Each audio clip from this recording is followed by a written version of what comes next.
Assalamualaikum warahmatullahi wabarakatuh. Berjumpa lagi bersama saya Syafarudin SPD, MED, Pengelola Sekolah Madya Dinas Pendidikan dan Kebudayaan Kabupaten Aceh Timur. Saat ini atau hari ini kita akan berbicara mengenai kurikulum operasional satuan pendidikan atau KOSP. Kurikulum adalah seperangkat rencana dan pengaturan mengenai tujuan, isi, dan bahan pelajaran serta cara yang digunakan sebagai pedoman penyelenggaraan kegiatan pembelajaran untuk mencapai tujuan pendidikan tertentu. Pemerintah pusat sudah menetapkan kerangka dasar dan struktur kurikulum yang menjadi acuan untuk pengembangan kurikulum operasional satuan pendidikan. Sementara itu, kurikulum operasional satuan pendidikan yakni memuat seluruh rencana proses belajar yang diselenggarakan di satuan pendidikan sebagai pedoman seluruh penyelenggaraan pembelajaran untuk menjadikannya bermakna. KOSP dikembangkan sesuai dengan konteks dan kebutuhan peserta didik dan satuan pendidikan. Kemudian, KOSP itu memuat seluruh rencana proses belajar yang diselenggarakan di satuan pendidikan sebagai pedoman seluruh penyelenggaraan pembelajaran. Yang kedua, dikembangkan sesuai dengan konteks dan kebutuhan peserta didik dan satuan pendidikan. Yang ketiga adalah pemerintah pusat menetapkan kerangka dasar dan struktur kurikulum yang menjadi acuan untuk pengembangan kurikulum operasional satuan pendidikan. Yang keempat, disusun untuk membantu proses berpikir dan mengembangkan satuan pendidikan. Yang kelima, yakni merupakan hasil refleksi semua unsur pendidik dan pendidik di satuan pendidikan yang kemudian ditinjau secara berkala dan disesuaikan dengan dinamika perubahan dan kebutuhan peserta didik. Kemudian kita berbicara mengenai prinsip penyusunan KOSP harus berpusat pada peserta didik atau student centered, yakni pembelajaran harus memenuhi keragaman potensi kebutuhan perkembangan dan tahap belajar serta kepentingan peserta didik. Kemudian harus kontekstual, yakni menunjukkan kekhasan dan sesuai dengan karakteristik satuan pendidikan, konteks sosial budaya dan lingkungan. Setelah itu nomor 3, esensial, yakni memuat semua unsur informasi penting yang dibutuhkan dan digunakan di satuan pendidikan. Kemudian bahasa yang digunakan lugas, ringkas, dan mudah dipahami. Yang keempat adalah akuntabel. Ini dapat dipertanggungjawabkan karena berbasis data dan aktual, berarti tidak mengada-ngada. Yang kelima, melibatkan berbagai pemangku kepentingan. Ini pengembangan kurikulum satuan pendidikan melibatkan komite satuan pendidikan dan berbagai pemangku kepentingan antara lain orang tua, organisasi, dan berbagai sentra di bawah koordinasi dan supervisi Dinas Pendidikan atau kantor kementerian yang menyelenggarakan urusan pemerintahan di bidang agama sesuai dengan kewenangannya. Setelah itu, di dalam OSP terdapat sistematika yang harus diikuti. Yang pertama adalah sampul, lembar pengesahan, lembar validasi, kata pengantar, dan daftar isi. Setelah itu terdiri dari 5 bab, yakni bab pertama ada analisis karakteristik satuan pendidikan, yang kedua visi misi dan tujuan, yang ketiga pengorganisasian pembelajaran, yang keempat perencanaan pembelajaran, yang kelima pendampingan evaluasi dan pengembangan profesional. Setelah itu dimasukkan juga daftar pustaka jika ada dan plus lampiran. Analisis karakteristik satuan pendidikan yang pertama adalah analisis karakteristik peserta didik. Di sini dicantumkan bakat, minat, kemampuan, tingkat emosional, ketekunan, dan kepercayaan diri. Kemudian ada latar belakang sosial ekonomi, latar belakang budaya, serta cita-cita. Kemudian di sini ada B, analisis guru dan tenaga kependidikan, yakni komposisi guru dan tenaga kependidikan yang bertugas di satuan pendidikan terdiri dari latar belakang pendidikannya, kemudian guru yang sudah memperoleh sertifikasi, dan lain-lainnya. Kemudian yang C, ada analisis sarana dan prasarana. Di sini kita melihat beragam jenjang pendidikan, jenis pendidikan, layanan tertentu, sekolah satu atau tidak, kemudian sekolah alam, sekolah berasrama, sekolah serta lokasi sarpras dan arah pengembangan sekolah. Yang D itu terdapat analisis lingkungan satuan pendidikan. Di sini wilayah Indonesia memiliki beragam potensi, yakni potensi alam, misalnya maritim, dataran dan pegunungan, pertambangan pertanian, sosial ekonomi, seperti industri pertanian dan manufaktur, wisata kerajinan, kemudian adat dan budaya yang tercermin dari beragamnya seni, tari, alat musik, pakaian, bahasa, dan norma-norma yang berlaku di setiap suku dan daerah serta arah pengembangan daerah tersebut. Kemudian yang analisis kemitraan satuan pendidikan. Di sini dicantumkan satuan pendidikan sudah melakukan beberapa kemitraan terhadap beberapa instansi yang dapat membantu sekolah dalam mencapai visi, misi, dan tujuan sekolah. Kerjasama dilakukan dengan melihat kebutuhan yang sangat urgent. Kerjasama misalnya dilakukan dengan puskesmas setempat, polisi sektor, dan lain-lainnya. Setelah itu yang F, analisis pembiayaan satuan pendidikan. Di sini sumber biaya satuan pendidikan diperoleh dari misalnya ada dana BOS dan dana lain-lainnya yang dapat mendukung kegiatan satuan pendidikan. Setelah itu, setiap akhir subbab dijelaskan analisis masing-masing karakteristik dengan cara mendeskripsikan kekuatan dan kelemahan. Analisis dapat juga dilakukan dengan menggunakan analisis SWOT, ya, yang berarti strength, weakness, opportunity, dan threat. Kemudian hasil analisis ini dapat digunakan untuk menentukan rumusan visi, misi, dan tujuan. Adapun yang termasuk di bab 2, visi, misi, dan tujuan, yang pertama adalah visi. Visi adalah cita-cita bersama pada masa mendatang dari warga satuan pendidikan yang dirumuskan berdasarkan masukan dari seluruh warga satuan pendidikan. Ya, kemudian visi merupakan gambaran masa depan yang ingin dicapai oleh satuan pendidikan. Visi harus dapat memberikan panduan atau arahan serta motivasi. Visi harus tampak realistis, kredibel, dan atraktif. Sebaiknya mudah dipahami, relatif singkat, ideal, dan berfokus pada mutu, serta memotivasi setiap pemangku kepentingan pada kepentingan. Kemudian pada bagian ini tambahkan indikator setiap dengan kata kunci.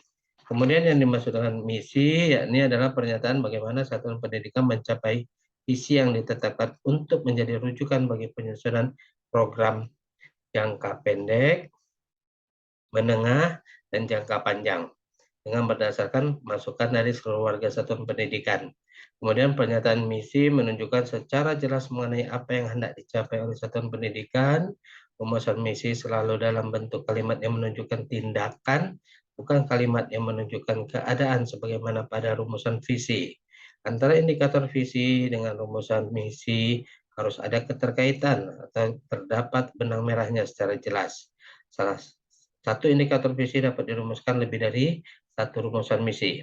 Misi menggambarkan upaya bersama yang berorientasi pada peserta didiknya. Kemudian masih di bab visi, misi, dan tujuan. Ini maksud dengan tujuan adalah gambaran hasil yang akan dicapai dalam kurun waktu tertentu oleh setiap satuan pendidikan dengan mengacu pada karakteristik atau keunikan setiap satuan pendidikan. Tujuan harus rasi dan mendeskripsikan misi dan nilai-nilai satuan pendidikan. Tujuan fokus pada hasil yang diinginkan pada peserta didik. Tujuan harus spesifik, terukur, dapat dicapai dalam jangka waktu tertentu, jangka pendek, menengah, dan jangka panjang. Rumusan kalimat dalam tujuan harus mengandung SMART. Yang pertama adalah spesifik, yakni apakah tujuan sudah dibuat sederhana dan spesifik, apakah tujuan sudah dapat dijadikan ciri khas satuan pendidikan. Kemudian yang kedua harus measurable, yakni apakah tujuan dapat diukur dan dapat memotivasi agar tercapai, apakah kriteria pencapaiannya jelas. Kemudian yang ketiga achievable atau attainable. Nah, di sini diberikan pertanyaan, apakah tujuan dapat dicapai dan dilaksanakan oleh seluruh warga satuan pendidikan? Kemudian, apakah tujuan melibatkan pihak eksternal? Yang keempat adalah relevan, apakah tujuan relevan dengan misi dan masuk akal? Apakah tujuan menempatkan pelajar sehingga mampu memperkuat kompetensinya? Yang kelima adalah time bound. Apakah tujuan memiliki alokasi waktu yang lebih fleksibel dengan lini masa yang disesuaikan dengan kebutuhan? Kemudian, apakah tujuan melibatkan semua pendidik dalam pembuatan lini masa tersebut? Kemudian kita berbicara mengenai pengorganisasian pembelajaran yang dimasukkan di dalam bab 3. Pengorganisasian pembelajaran adalah cara satuan pendidikan mengatur pembelajaran muatan kurikulum dalam satu rentang waktu.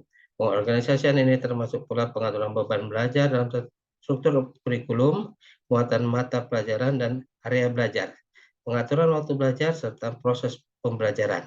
Yang pertama ada intrakurikuler.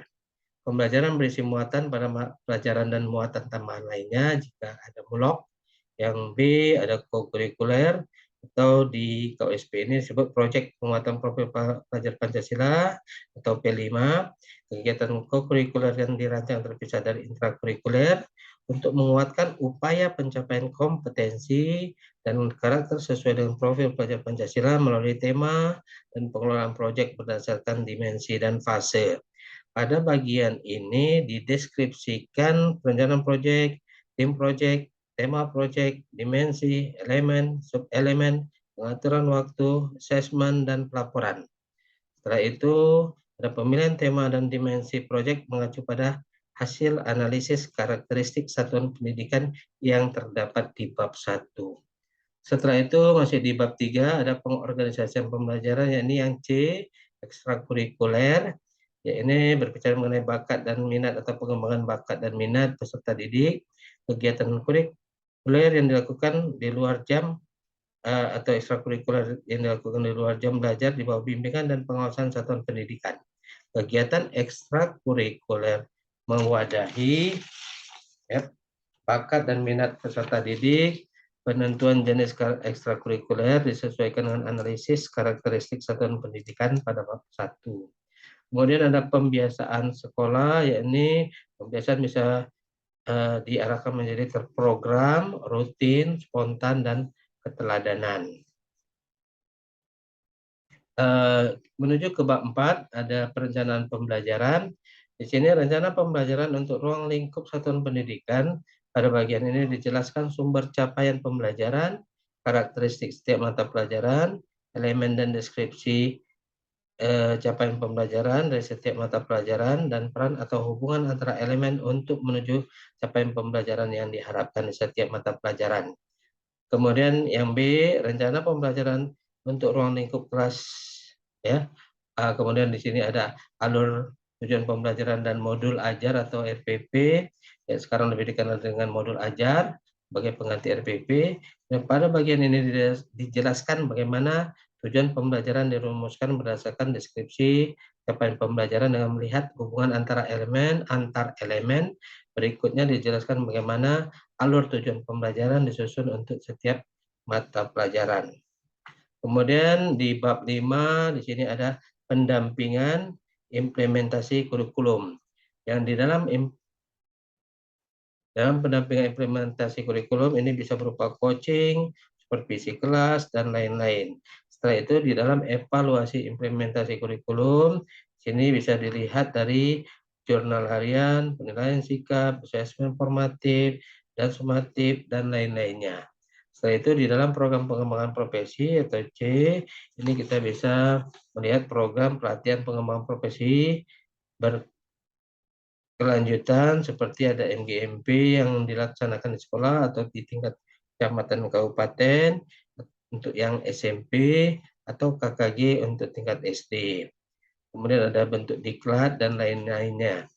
Pada bagian ini sebaiknya dianalisis terlebih dahulu rapor pendidikan. Ya. Rapor pendidikan yang akan digunakan sebagai acuan dalam penyusunan perencanaan program untuk pengembangan profesional. Kemudian jangan lupa kita meletakkan daftar pustaka dan lampiran. Daftar pustaka berupa regulasi dan seluruh panduan kurikulum merdeka yang bisa dipakai sebagai acuan dalam penyusunan KOSP ini. Setelah itu ada lampiran yang berupa file atau link dalam Google Drive atau website. Kemudian lampiran ini tidak harus semua, namun dapat berupa contoh untuk mapel tertentu.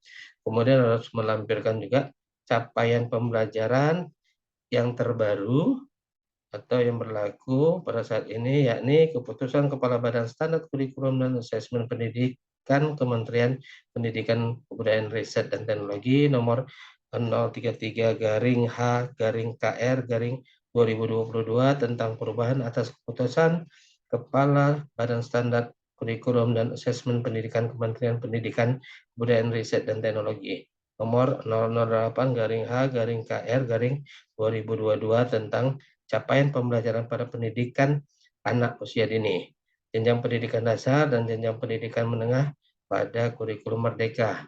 Kemudian kita juga melampirkan alur tujuan pembelajaran yang sudah dibuat oleh sekolah, modul ajar, dan modul proyek.